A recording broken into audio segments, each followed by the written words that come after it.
ઈસુની જય. આવો પ્રાર્થના કરીએ. પિતા પરમેશ્વર, અમે તમારો આભાર માનીએ છીએ, તમારી સ્તુતિ કરીએ છીએ આજના સુંદર દિવસ માટે.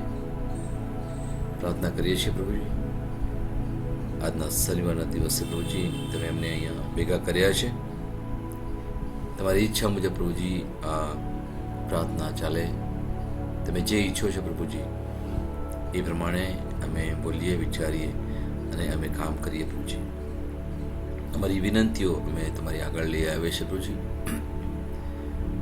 જેમ જૂના કરારમાં યહોશાફાટ જે રાજા હતા, જેમની પાસે એક નાનું સૈન્ય હતું જે ઇઝરાયેલ લોકોને સંભાળતા હતા, અને એમની ઉપર એક સાથે 2 થી 3 રાજ્યો ચઢાઈ કરે છે, ત્યારે એ તમારી પાસે આવીને આજીજી કરે છે કે પ્રભુ આ લોકોને દૂર કરો. મારી પાસે કોઈ શક્તિ નથી, મારી પાસે કોઈ હિંમત નથી કે હું આ લડાઈ લડી શકું. અને ત્યારે એક સંદેશાવાહક એમની પાસે આવીને કહે છે કે આ લડાઈ તારી નથી, આ લડાઈ ઈશ્વરની છે. તું જો હું ઈશ્વર શું કરે છે. એવું જ કંઈક આજે અમારી સાથે થઈ રહ્યું છે પ્રભુ. અમે પણ અલગ અલગ લડાઈઓ લડીએ છીએ પ્રભુજી, અને એ સમયે ખબર નથી પડતી કે આ લડાઈ કેવી રીતે લડવાની. અમારું કોણ સહારો છે, અમારું કોણ મદદ કરનાર છે, અમને ખબર નથી. ત્યારે પ્રભુજી અમે તમારી ઉપર નજર કરીએ છીએ પ્રભુજી કે અમારી સહાય ક્યાંથી આવે પ્રભુજી. અમારી સહાય ફક્ત તમારી પાસેથી આવે પ્રભુ. જીવનમાં એવી મુશ્કેલીઓ છે, એવી તકલીફો છે, એવી હાડમારીઓ છે, એવા દુઃખો છે પ્રભુજી, જેવી નિરાશાઓ છે, જ્યાં અમને કશું સૂઝતું નથી. અને ત્યારે પ્રભુજી અમે તમારી પાસે આવીએ છીએ. આ સમયને તમે પાવન કરો, અમને આશીર્વાદિત કરો પ્રભુજી, જેથી અમારી વિનંતીઓ અમે તમારી આગળ રજૂ કરી શકીએ. અને તે પ્રભુજી તમે એને સાંભળો, એને અમલ કરો પ્રભુજી, અને અમારા જીવનને ઉદ્ધાર કરો પ્રભુજી. આ પ્રાર્થના અમે અમારા પ્રભુ ઈસુ ખ્રિસ્ત દ્વારા કરીએ છીએ. આમેન. આવો એક વચન લઈએ. યોહાનનો 14મો અધ્યાય એની 27મી કડી. યોહાન 14:27. હું તમને શાંતિ આપીને જાઉં છું, મારી પોતાની શાંતિ હું તમને આપું છું. જેમ દુનિયા તમને શાંતિ આપે છે તેમ હું તમને આપતો નથી. ચિંતા કરશો નહીં, તેમજ હિંમત પણ હારશો નહીં. ફરીથી વાંચીશ. હું તમને શાંતિ આપીને જાઉં છું, મારી પોતાની શાંતિ હું તમને આપું છું. જેમ દુનિયા તમને શાંતિ આપે છે તેમ હું તમને આપતો નથી. ચિંતા કરશો નહીં, તેમજ હિંમત પણ હારશો નહીં. Praise the lord. આ સુંદર વચન આપણને એક શાંતિ અને ધીરજ આપે એવું છે. પ્રભુ ઈસુ જ્યારે એમને પકડવામાં આવવાના હતા અને એમને ક્રૂસને સ્વીકાર કરવાનો હતો, એ સમયે એમના શિષ્યોને આ વાત કરે છે, અને આ સુંદર પવિત્ર વરદાન એમને આપે છે. અને જે વરદાન છે એ બહુ સુંદર વરદાન છે કે દુનિયાની જેવી શાંતિ છે એવી શાંતિ નહીં, મારી પોતાની શાંતિ. દુનિયાની શાંતિ અને ઈશ્વરની શાંતિમાં ઘણો ફરક છે. દુનિયાની શાંતિ એટલે તમારી પાસે ઘણો વૈભવ હોય, પૈસા હોય, તમારી પાસે મકાન હોય, તમારી પાસે બધા સંબંધો હોય, તમે જે ઈચ્છતા હોય શારીરિક રીતે, માનસિક રીતે, અને બીજી ઘણી બધી રીતે, અને એ તમને મળે તો આપણે એને શાંતિ કહીએ. પણ ઈશ્વર કહે છે કે એ તો બધું થોડા સમય માટે છે, પણ હું તમને શાંતિ આપું છું. એ ઈશ્વરીય શાંતિ છે, એ આધ્યાત્મિક શાંતિ છે. તમારી પાસે આજે કદાચ મુશ્કેલી હશે, કદાચ અમુક બાબતો નહીં પણ હોય, અને છતાં પણ હું તમારા દિલમાં એક એવી શાંતિ આપું છું જે શાંતિ દુનિયાની નથી. એ શાંતિ તમને ક્યાંયથી ના મળે, એ ફક્ત હું તમને આપું. અને આવું જ્યારે પરમેશ્વર આપણી સાથે વાત કરે છે, એવું વરદાન આપણને આપે છે, ત્યારે આપણે બહુ જ અલગ પ્રકારના કહી શકીએ. આપણે દુનિયાથી અલગ તારવેલા લોકો છીએ, કારણ કે આપણને દુનિયાએ પસંદ નથી કર્યા, પણ ઈશ્વરે પસંદ કર્યા છે. આપણે ઘણીવાર ઈચ્છીએ છીએ કે દુનિયા મને પસંદ કરે, અથવા હું દુનિયાને પસંદ કરું. દુનિયાને એટલે અમુક લોકો હોઈ શકે, કે વસ્તુઓ હોઈ શકે, કે અમુક પરિસ્થિતિઓ હોઈ શકે. પણ પરમેશ્વર એના વિશે જરા વાત નથી કરતા. એ શું કહે છે કે હું મારી શાંતિ તમને આપું. અને આ શાંતિ કેવી? જ્યાં સુકૂન છે, જ્યાં ચિંતા નથી, જ્યાં એક પ્રકારનો આનંદ છે, જ્યાં ધીરજ છે, ત્યાં એક પ્રકારનું કહેવાય ને કે સેલ્ફ કંટ્રોલ, આત્મવિશ્વાસ છે. તમે તમારી જાત ઉપર એક પ્રકારનું કહેવાય કે કાબુમાં રાખો તમે હળવાશથી. જ્યાં તમારી પાસે નથી, અમુક વસ્તુઓ નથી, યાર અમુક લોકો નથી, અને છતાં પણ તમે શાંત છો. કેમ?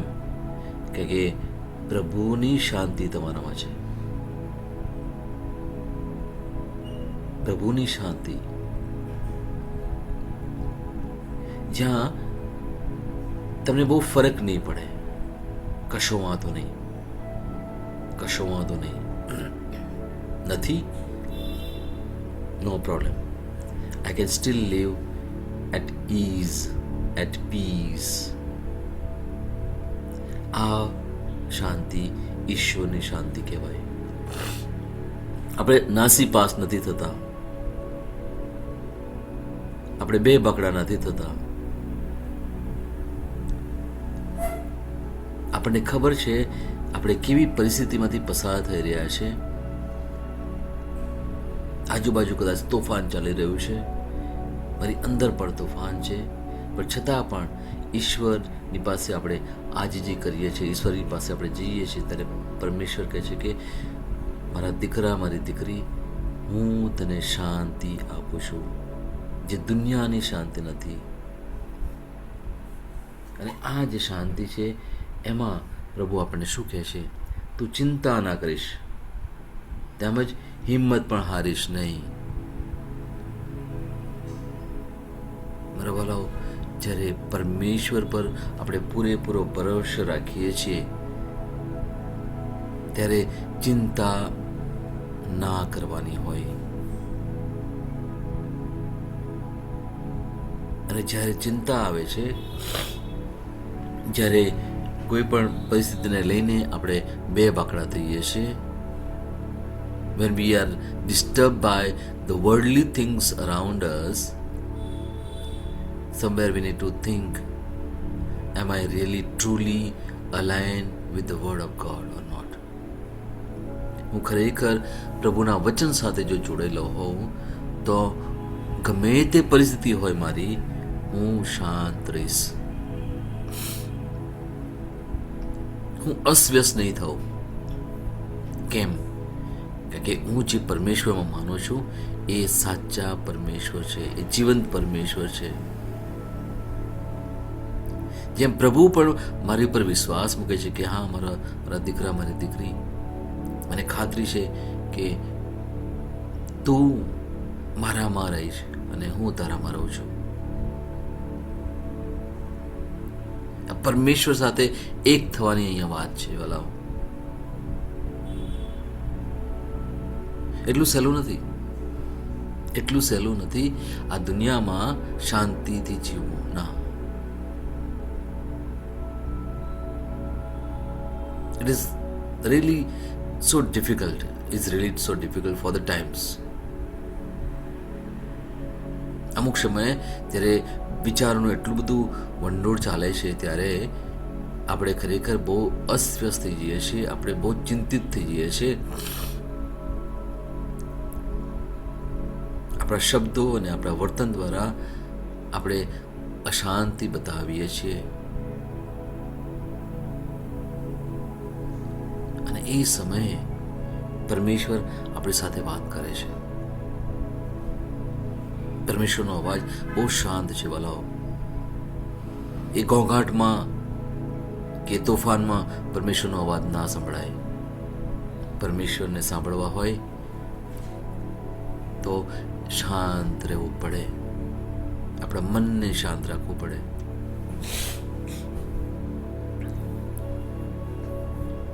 આપણા પરમેશ્વર બહુ જ પ્રેમાળ છે વાલાઓ, બહુ જ પ્રેમાળ છે સાચા અર્થમાં.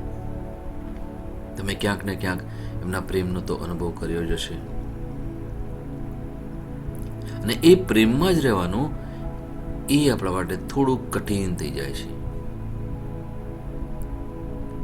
Sometimes it's not that easy to be aligned with the peace of God, because we are human being. આપણે મનુષ્ય પ્રભુ સાથે સતત જોડાયેલા રહેવું આપણા માટે શક્ય નથી હોતું. કેમ? કે આપણામાં એવી વૃત્તિઓ પડી છે, આપણો એક એવો સ્વભાવ થઈ ગયો છે. ઘણીવાર એને કે બહારના જે હુમલાઓ એવા થઈ રહ્યા છે. અમુક લોકોના સ્વભાવ, અમુક લોકોના વર્તન, અમુક લોકોની બોલી, ઘણીવાર આપણો ભૂતકાળનો અનુભવ, અને એ બધું જ્યારે મનમાં ચાલે છે ત્યારે પ્રભુની સાથે એક રહેવામાં આપણને ખરેખર તકલીફ પડે. સહેલું નથી વાલો. અને એવું નથી કે હું કહું છું એટલા માટે જ. ના, પરમેશ્વરને ખબર છે કે જે આ મારો દીકરો અથવા મારી દીકરી મારી સાથે એક નથી રહી શકતો અથવા નથી રહી શકતી. કેમ? કારણ કે દુનિયામાં એટલા બધા તોફાનો ચાલી રહ્યા છે, એના લીધે આ શક્ય નથી. અને એટલા જ માટે પરમેશ્વર આપણી ઉપર ધીરજ રાખે છે. કશું વાંધો નહીં, અત્યારનો સમય થોડો તોફાની છે, થોડો તકલીફ છે, કશું વાંધો નહીં, પણ હું તારી સાથે છું. હું તારી સાથે સદા સર્વદા છું. Praise the lord. આ છે આપણા પરમેશ્વર. આ છે આપણા પરમેશ્વર વાલાઓ. એ આપણો હાથ નથી છોડી દેતા, ક્યારેય નહીં. એ આપણી સતત સાથે ને પાસે છે. એ આપણા શાંતિદાતા આપણી પાસે છે વાલાઓ. એ હંમેશા એક આશ્વાસન આપતા રહે છે. એ હંમેશા ખાલી પ્રેમ જ આપે છે. કારણ કે ઈશ્વર ફક્ત પ્રેમ સ્વરૂપ છે વાલાઓ. જ્યાં પ્રેમ છે ત્યાં કોઈ દુશ્મનાવટ ના હોય. જ્યાં પ્રેમ છે ત્યાં કોઈ ધિક્કાર ના હોય. જ્યાં પ્રેમ છે ત્યાં ન્યાય ના હોય. ઈશ્વર ફક્ત પ્રેમ કરે આપણને. જ્યાં પ્રેમ છે ત્યાં તું જેવો છું તેવો, તું જેવી છે તેવી હું તને સ્વીકારી લઉં છું. જ્યાં પ્રેમ છે ત્યાં ધીરજ છે. જ્યાં પ્રેમ છે ત્યાં શાંતિ અને આનંદ છે મારા વાલાઓ. આ છે આપણા સાચા પરમેશ્વર. સુંદર વચન છે વાલાઓ, સુંદર વચન છે. અને આ વચન દ્વારા આપણને આજે સુંદર વાત કરે છે વાલાઓ. એને આપણે સમજવા માટે પ્રયત્ન કરીએ. માથીનો 11મો અધ્યાય એની 29મી કડી જોઈએ. માથીનો 11મો અધ્યાય એની 29મી કડી. મારી જોસરી ઉપાડો અને મારી પાસેથી શીખો, કારણ હું હૃદયનો દીન અને નમ્ર છું, અને તમારા જીવને આરામ મળશે. 30મું વચન છે, મારી જોસરી ઉચકવામાં સહેલી છે અને મારો બોજો હળવો છે. આ કોના માટે વાત કરે છે? આ ઈશ્વરના લોકો માટે. ઈશ્વરના લોકો કોણ? આપણે છીએ, તમે ને હું. કેમ? કારણ કે આપણે બાપ્તિસ્મા લીધું છે અને આપણે ઈશ્વરની સાથે એક થયા છીએ વલો. અને એટલા જ માટે આપણે ઈશ્વરમાં ગર્વ લેવાની જરૂર છે વલો. અને એટલા જ માટે ઈશ્વર આપણી સાથે સતત છે, આપણા દિલમાં છે. અને એટલા માટે જ્યારે પણ આપણે હલકાસા નાસીપાસ થઈએ છીએ, થોડા અસ્તવ્યસ્ત થઈએ છીએ, ત્યારે પરમેશ્વર આપણો હાથ મજબૂત પકડે છે અને કહે છે, તું ચિંતા ના કરીશ, હું તારી સાથે છું. થોડા દિવસ પહેલાં મેં આ ચિંતા ઉપર બે પ્રવચનો મેં આપેલા છે. જો તમે પાછા તમે જોશો, મારું જે ઉપરનું જે ટાઇટલ છે, બેનર છે, એ છે ચિંતા કરીશ ને, કશાની ચિંતા ના કરીશ. જો તમે સાંભળશો તો તમને ખરેખર શાંતિ જેવું લાગશે અને પરમેશ્વરનો અવાજ તમે સાંભળી પણ શકશો. બહુ સુંદર છે. આપણા પરમેશ્વર કેટલા મહાન છે, કેટલા સારા છે. આપણે બહુ સીધું કહીએ ને, મારા પ્રભુ કેટલા સારા છે. તમને કદાચ કોઈ વ્યક્તિનો અનુભવ થયો હોય તો આપણે ઘણી વાર નથી કહેતા કેટલા સારા છે, બહુ સારા છે મારા માટે. તો તમે કોઈક વ્યક્તિનો પ્રેમ તો કરતા જશો, અને જ્યારે તમે પ્રેમ કરો છો ત્યારે એ વ્યક્તિની કોઈ પણ નબળાઈ તમે જોતા નથી. તમે બધું સારું જ જુઓ છો. અને નબળાઈમાં પણ તમે કહે છો કશો વાંધો નહીં, પણ એ વ્યક્તિ બહુ સારી છે, બહુ સારા છે, મને બહુ ગમે, હું એમને પ્રેમ કરું છું.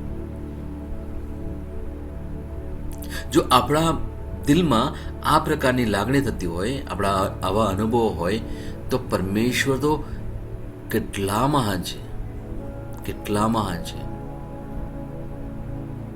એમાં બધું સારપણ જ છે, બધું સારું જ છે. આપણને જેવા છે એવા સ્વીકારી લીધા છે અને ક્યારે પ્રશ્ન પણ નથી કરતા, અને ધીરજ પણ છે. એ ફક્ત પ્રેમ જ કરે છે. એવા પરમેશ્વર કેટલા મહાન છે, જે આપણી સાથે છે, સતત સાથે છે, અને હંમેશા આપણને હિંમત આપતા રહે છે, શિખામણ આપતા રહે છે. તું ચિંતા ના કરીશ, હું તારી સાથે છું, તું શાંત રહે. એમને ખબર છે આપણા મનમાં શું ચાલી રહ્યું છે. એમને ખબર છે આપણી ઊંડી જે ઈચ્છાઓ છે, આપણી ઊંડી જે યોજનાઓ છે, એ સર્વથી ઈશ્વર સભાન છે. અને એટલા જ માટે જે પરિસ્થિતિમાંથી આપણે પસાર થઈ રહ્યા છીએ, ત્યારે પરમેશ્વર આપણને આ સુંદર વાત કરે છે કે તારો જે બોજ છે ને, એના કરતાં મારો બોજ બહુ જ હળવો છે. પ્રભુની આગળ આપણે જ્યારે વાત કરીએ છીએ, જ્યારે પ્રભુની આગળ આપણે વિનંતી કરીએ છીએ, પ્રાર્થના લઈને આવીએ છીએ, ત્યારે આપણે આપણો બોજો પ્રભુની આગળ રજૂ કરીએ છીએ કે પ્રભુ તમને શું ખબર. ઘણીવાર આવી રીતે આપણે વાત કરીએ, પ્રભુ મારા જીવનમાં કેવી તકલીફો છે,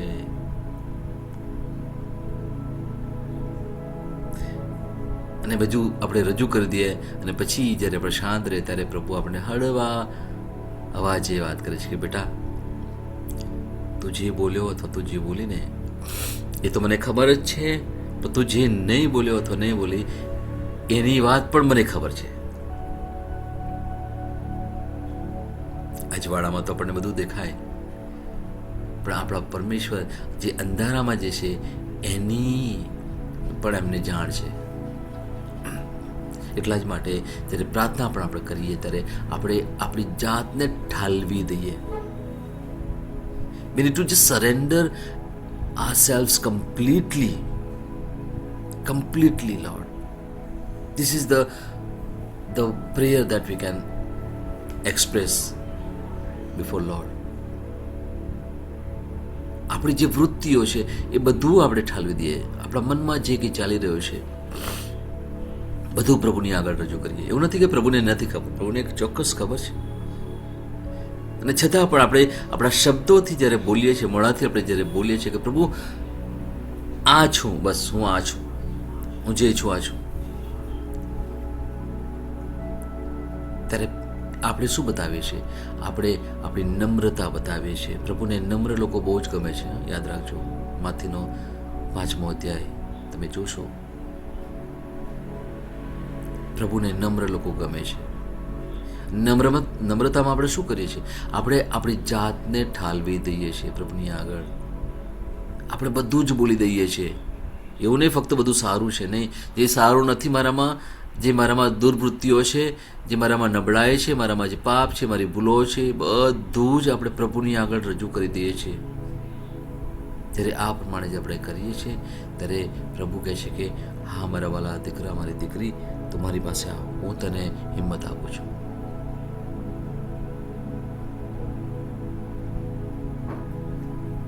અને ત્યારે પ્રભુ શું કહે છે? ઓ બોજ ઉચકનારાઓ, તમે મારી પાસે આવો.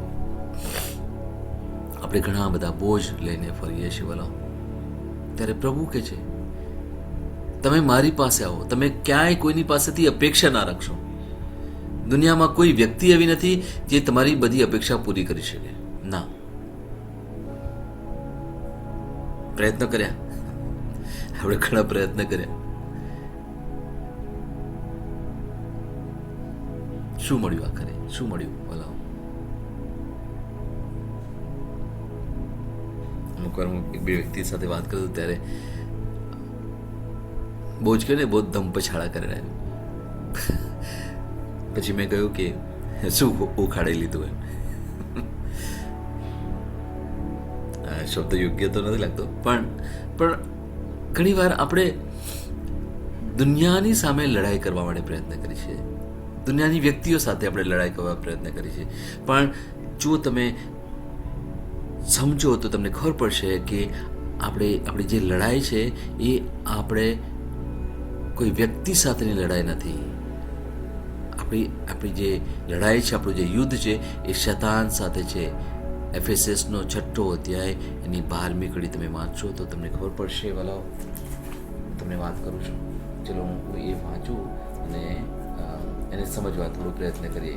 કારણ કે આપણે ઘણીવાર આપણે કહીએ છીએ કે લોકોએ મારી સાથે આવું કર્યું ને લોકોએ મારી સાથે તેવું કર્યું, અને આપણે એ લડાઈ આપણે વ્યક્તિઓ સાથે લડીએ છીએ. ઘણીવાર મોટા મોટા અવાજે બોલીએ છીએ અને ઘણીવાર બહુ જ અસ્વસ્થ થઈએ છીએ. ત્યારે પ્રભુ આપણને આ એક વચન યાદ દેવડાવે છે. શું છે વચન?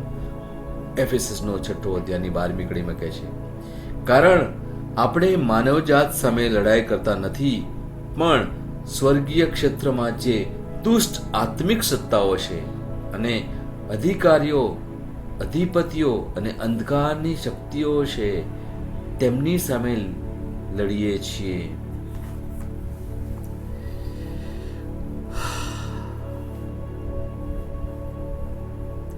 કોની સામે લડીએ છીએ આપણે?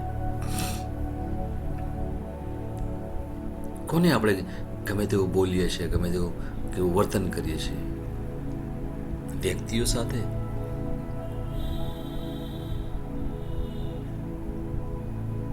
પણ અહીંયા વચન જે કહે છે, પ્રભુ આપણે શું કહે છે કે આ લડાઈ કોઈ વ્યક્તિ સાથે નહીં. આ fight is not with the flesh and blood. અને ઇંગ્લિશમાં એવું રીતે લખ્યું છે.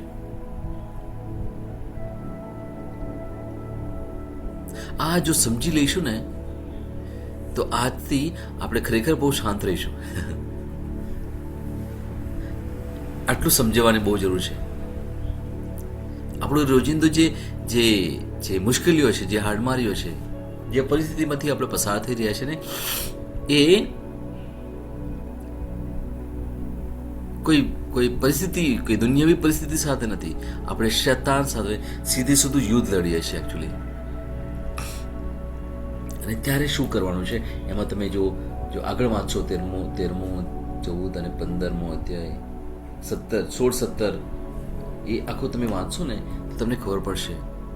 આજે એક સમય તમે કાઢજો. હું તમને એક સલાહ આપી શકું કે એફએસએસનો 6ઠ્ઠો અધ્યાય, તમે આખો 6ઠ્ઠો અધ્યાય તમે વાંચશો, તમે ખરેખર બહુ જ કંઈક શીખશો. આજે આખો એક જ અધ્યાય વાંચો, તમે ધીરે ધીરે વાંચો તમે, અને પછી જુઓ તમે પરમેશ્વર તમને કહેવાય ને ઘણી બધી જે બધા રહસ્યો ખુલ્લા કરશે તમારી આગળ, અને પછી તમને એક માર્ગદર્શન પણ આપશે કે તમારે જીવનમાં કેવી રીતે તમે આગળ વધી શકો. બહુ સુંદર છે અધ્યાય. આત્મિક યુદ્ધ છે આપણું રોજનું, એની સામે કેવી રીતે લડવાનું. અને ખરેખર જો તમે સાચા અર્થમાં જો સમજો તો આ યુદ્ધ આપણે લડી ના શકીએ. મેં હમણાં એક ઉદાહરણ આપ્યું, મેં તમને આપ્યું કે જોસેફાત, ઓકે, જે જૂના કરારમાં એક વચન છે, બીજો 2 ક્રોનિકલ મેં તમને એક વચન આપ્યું, હું તમને એ આપું છું તમને વચન. બીજો કાળ વૃત્તાંત 20મો અધ્યાય એની 12મી કડી, 2 ક્રોનિકલ ચેપ્ટર 20 વર્સ 12. અને આગળ તમે એકચ્યુઅલી એ 20મો આખો અધ્યાય તમે જો વાંચશો ને તો એ પણ તમને ખરેખર બહુ સુંદર વાત કરે છે કે જ્યાં રાજા યહોશાફાત એ બહુ જ ડરી જાય છે, બીજા લોકો યુદ્ધ કરવા માટે આવે છે ત્યારે, અને ત્યારે પરમેશ્વર કહે છે કે આ યુદ્ધ તારું નથી, આ યુદ્ધ મારું છે ને હું લડીશ, તું ચિંતા ના કરીશ. અને આખું ગઈકાલે મેં આખું સુંદર વર્ણન કરીને તમને બતાવ્યું છે. ગઈકાલનો તમે પ્રવચન સાંભળી શકો તો બહુ સરસ એમાં આખું બતાવ્યું છે મેં. અને છેલ્લે શું થાય છે કે જે યુદ્ધ કરવા માટે આવેલા એ લોકો અંદર જ યુદ્ધ કરીને મરી જાય છે ત્યાં. અને જ્યારે યહોશાફાત એમની સેનાને લઈને જાય છે ત્યાં શું જુએ છે? બધા જ મેદાનમાં બધા મરેલા પડેલા છે. આ તે કેવું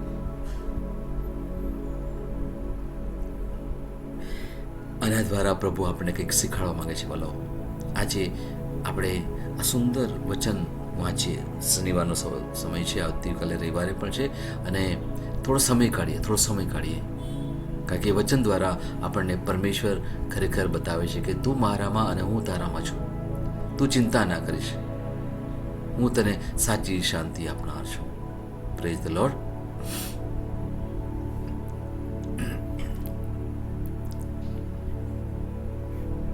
આપણે પ્રભુની આગળ આપણી આજીજીઓ લઈને આવીએ, આપણી વિનંતીઓ લઈને આવીએ અને રજૂ કરીએ જે પણ આપણે ઈચ્છીએ છીએ. આપણે શું ઈચ્છીએ છીએ આપણે જિંદગીમાં, આ દુનિયામાં? આપણા સંબંધો તાજા થઈ જાય,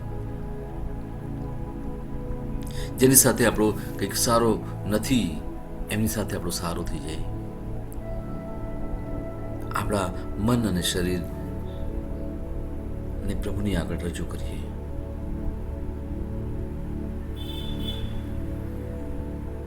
આપણે લોકોના માટે પ્રાર્થના કરીએ, આપણા નજીકના લોકો છે એમના માટે પ્રાર્થના કરીએ, આપણા કુટુંબ માટે પ્રાર્થના કરીએ.